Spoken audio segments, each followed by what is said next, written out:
The situation with Iran just escalated. Listen to this. President Trump following through on his threats to Iran, unleashing a new wave of heavy strikes in response to attacks on American forces. Just 12 hours after President Trump warned Iran, U.S. forces unleashed powerful strikes against the regime. Wow. Dozens of targets were hit, including IRGC military command centers, missile and drone facilities, along with remaining maritime capabilities. U.S. Central Command released a statement saying CENTCOM forces successfully completed a heavy wave of strikes against Iran in response to yesterday's attempted missile attacks on U.S. forces. The strikes aim to further diminish threats posed by Iran and its proxies to American forces, commercial shipping, and neighboring Gulf countries after the Iranians launched that surprise missile attack on U.S. forces in Jordan. The president later spoke from the Oval Office, saying this. We're going to hit them very hard. I mean, I can actually say that because in that, there's very little they can do about it. It was a different group than we're dealing with. They've already apologized, but... Mr. President, you always get hit back when they strike?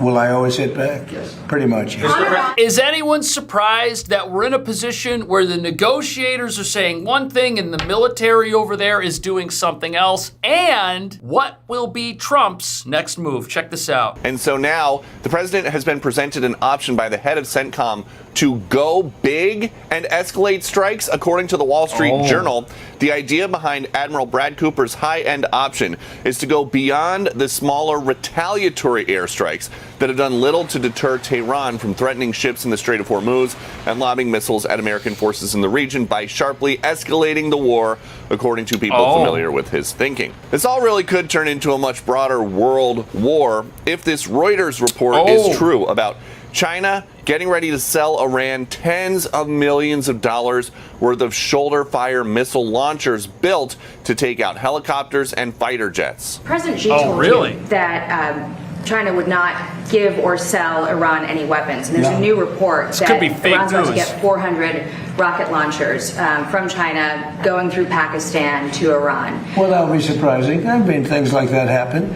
but that would be surprising. He told me very strongly he wouldn't partake.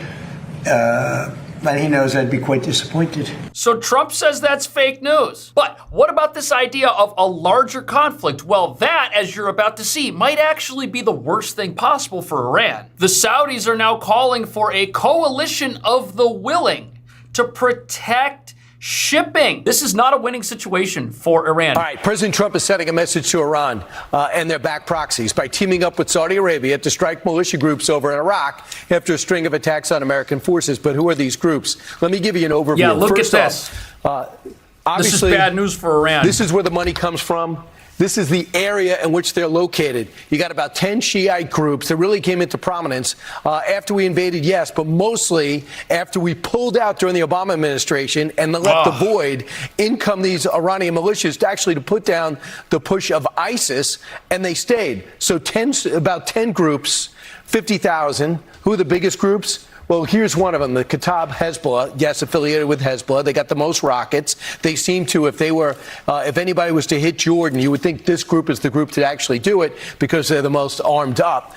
Then you have this group with Al-Haq, named after one of these guys. He was also arrested. He was jailed. He was let out. He forms a group. And this El-Khazali is trying to become part of the political process and soften his image, but being part of a militia is not helpful. We do now have an Iraqi leader that wants to be affiliated with us and keep these guys under control. The question is, are they going to have the armaments and the army to do exactly that? Because Iran backs them. Another reason why you want to diminish Iran's power, that's when these guys stop being funded. And then, of course, Hezbollah stops being funded and Hamas gets diminished. So this is Iran's coalition. And who's against that? The entire Middle East that is getting pulled into an alliance because the peace and prosperity of their people depend on an alliance to stand against this. But who else might become part of this wider conflict? And the region waits to see if the war will expand. Israel's Prime Minister Benjamin Netanyahu met Wednesday with Secretary of War Pete Hegseth. After the meeting, Netanyahu said this. And what I ask you is only one thing. Stand up. Stand up, be calm, don't cower. And, when you're faced with an attack, what do? Attack back. Here in Israel, the military remains on high alert, given the possibility the conflict could expand. Yeah, it looks like that's what Iran wants. And the thing you have to understand about Iran, and the reason why they keep expanding this conflict and trying to project force, is because the second they stop projecting force, they lose their ability to be this regime that controls a country, controls a people, and threatens the entire world, because everybody's going to stop being afraid of them. They need people to fear them if they want to stay the way they are and maintain this status quo. That's why they keep attacking. That's why they will not fold, as we heard earlier. But wait till you hear this. That if they decide to go with the go big strategy, that it'll be effective to change the mindset of the Iranians? It's a great question, and the short answer is we don't know. The ultimate decision will lie with President Trump as to whether or not he wants to order this larger strike package against the Iranian regime. And according to initial reports, this would work to further degrade Iranian ballistic missile capabilities in the region. And we saw those capabilities on display earlier this week when they went after U.S. forces in Jordan. But when the president spoke with Fox yesterday, he described how accurate these U.S. forces are on defense when they have to shoot down this incoming fire. Yeah, they blocked them all the other day. The primary goal of this larger strike package would initially be to destroy what remains of Iran's ballistic missile arsenal, go after any of their air defense systems that may have been repaired or redeployed, and further degrade Iran's ability to threaten U.S. forces or allies in the region. So the reason that this continues to happen, Iran continues to aggressively project force, the United States continues to take action. This is happening because of everything else that degraded military capability allows. I think the president's doing exactly the right thing. The president's strategy is not tit for tat, and it's not escalation. We're just going to keep throwing them more till we get the guy to quit. Because we've already, I know we're still fighting, but we've already won the war. Everything that makes Iran a strategic threat, the president has already taken off the table. So what the strategy is doing now is de-risking, which means every time the Iranians do something aggressive, the president takes another capability of theirs off the table. And that just extends the timeline from when they can ever be a threat again. And again, what's also key is we're all focusing on the kinetic action, but the fiscal actions are, this is a twofer.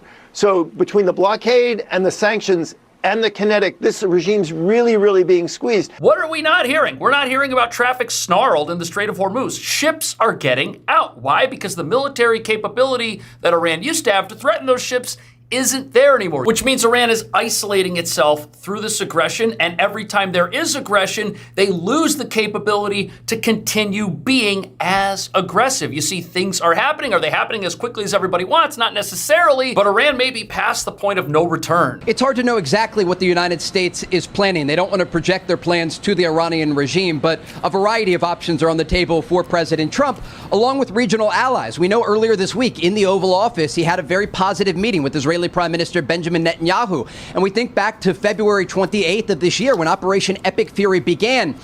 In a matter of 4 minutes, 40 senior Iranian officials, including the Ayatollah Khamenei, the besieged forces, the IRGC command centers around Tehran and other locations were hit very rapidly, and the Iranians couldn't do much about it.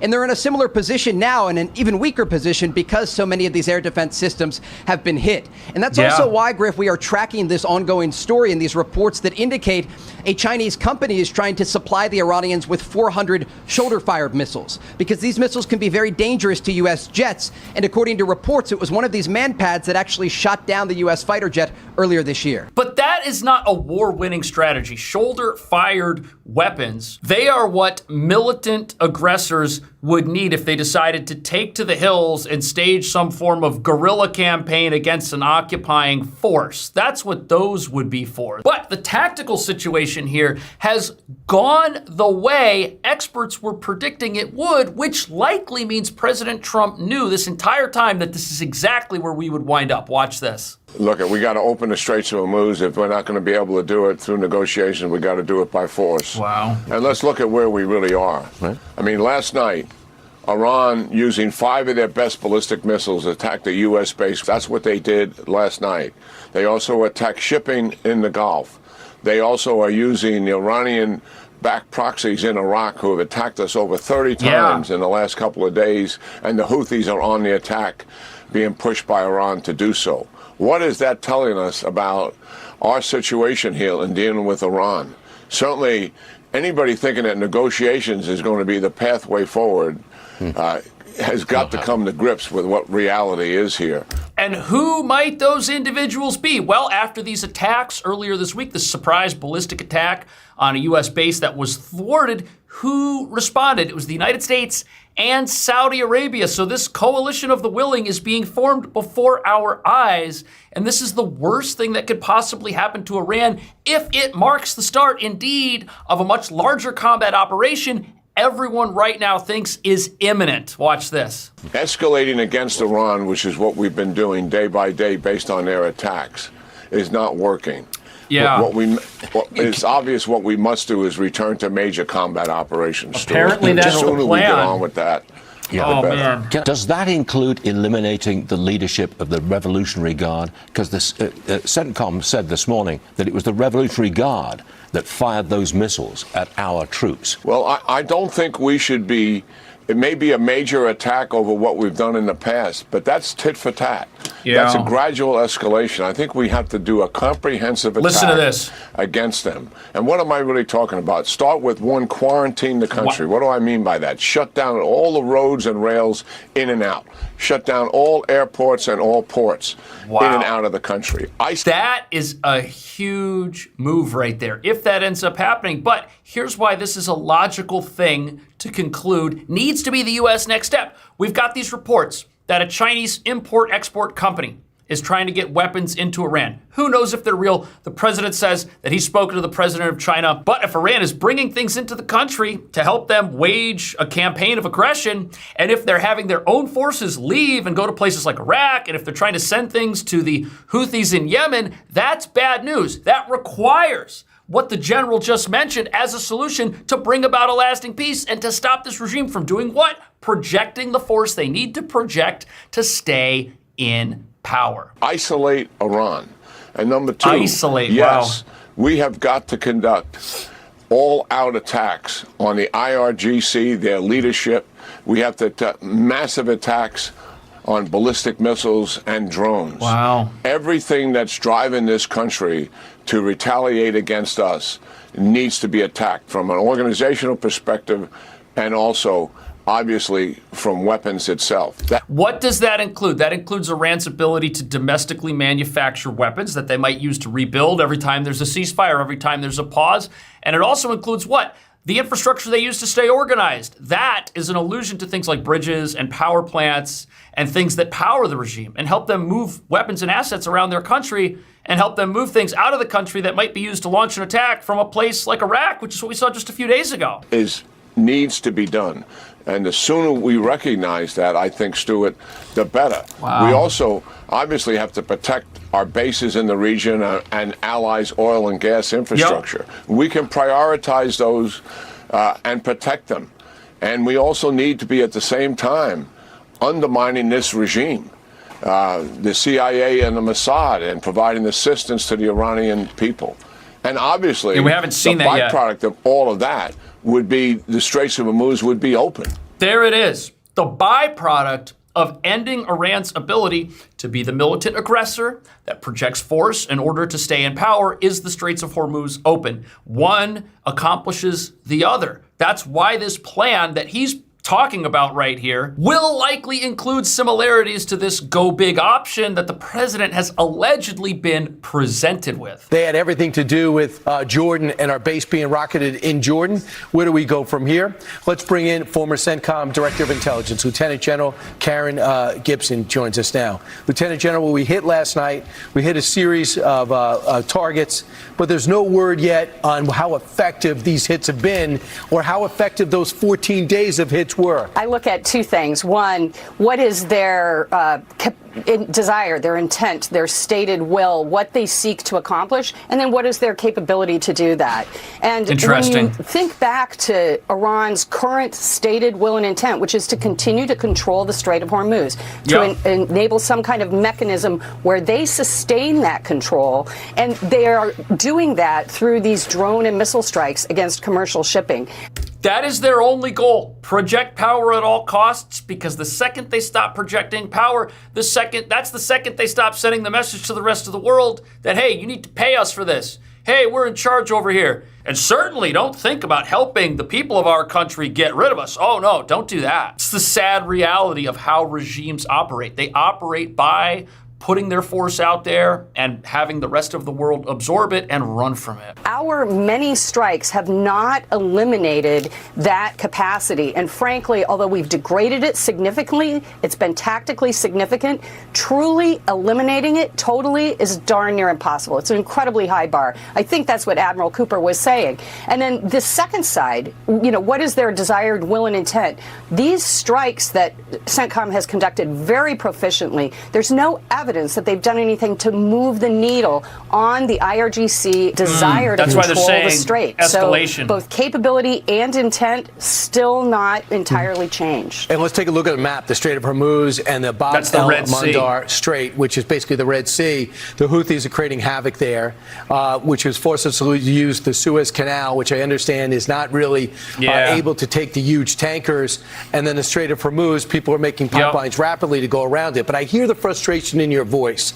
But evidently, Admiral Cooper does have a plan to do maximum damage on the people closing these straits, and that's the IRGC. Now, as you watch this and as you hear that there's some plan out there, it would escape reality for any of us to believe that these plans were cooked up in the last 30 seconds. We're going to hear the fake news tell us that, oh, Trump doesn't have a plan, he doesn't know what he's doing, now he's got a new plan, that's not going to work. No, this stuff has all been out there on the table since before Epic Fury even started. We have military planners that go over this stuff. It is their job to plan weeks, months, years ahead. These options have always been out there, but what did the president want? He wanted peace. He wanted a diplomatic solution. He wanted a deal. He did not want to go down any of these roads. And I don't think you can blame him. What's the point of doing this if it means the people of Iran are sent back 50 years in time and can't get out of this? If there was a peaceful solution out there that was available and the U.S. ignored that and just did what some people wanted, which was just to go all out and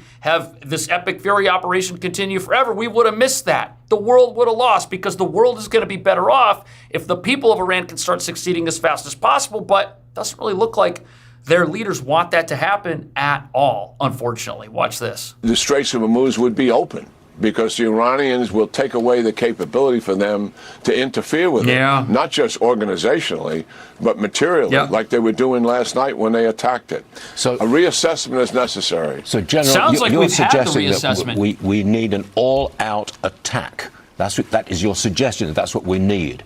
Are you expecting that attack to come in the next couple of days? I think everyone is, but we don't know.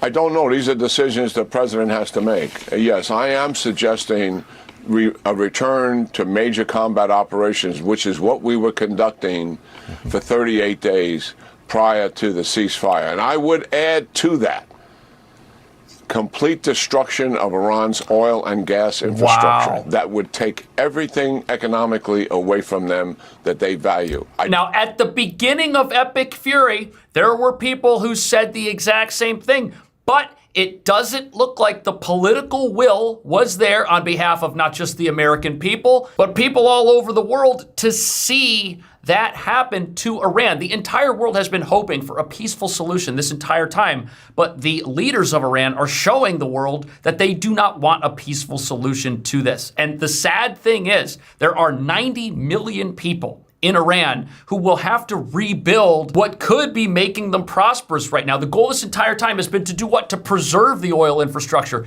Trump has said many times he doesn't want to go after desalination plants. He doesn't want to hit power plants. He doesn't want to hit the oil infrastructure. He wants to preserve that stuff so this country can recover and so that the people can have a bright future quickly and can quickly get out of the mess that has been made of their country over the last 47 years. But it looks like their leaders do not want that to happen, and the world is faced with a tough choice right now. To allow Iran to sell oil, even if they can't get a ship out through the Strait of Hormuz, there are still land routes they can take. They can drive tankers to try to get oil out that way. They can still make money. They still have resources. If all of that helps them to continue being the aggressor, eventually the world will have to make a choice. It sounds like we know the choice this general has, that he would make. What do you think should happen next? Let me know. I'll see you in the next video.